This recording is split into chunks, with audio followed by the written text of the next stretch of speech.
অনেকদিন ধরেই আমার তেলের পিঠা খেতে ইচ্ছে করছিল, কিন্তু নিজের যেহেতু খেতে ইচ্ছে করছে সেজন্য তৈরি করতে আলসেমি হচ্ছিল।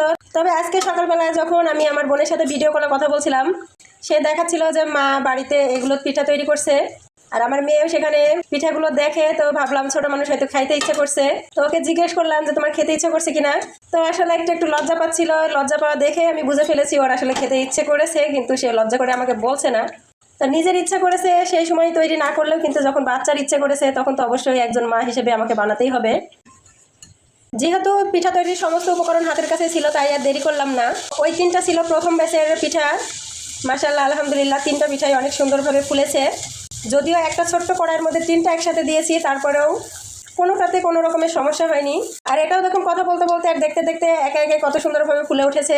আসলে এই ধরনের পিঠা তৈরি করতে গেলে যখন পিঠাগুলো খুব সুন্দরভাবে ফুলে তখন কিন্তু বানাইতে অনেক বেশি ভালো লাগে, তাই না?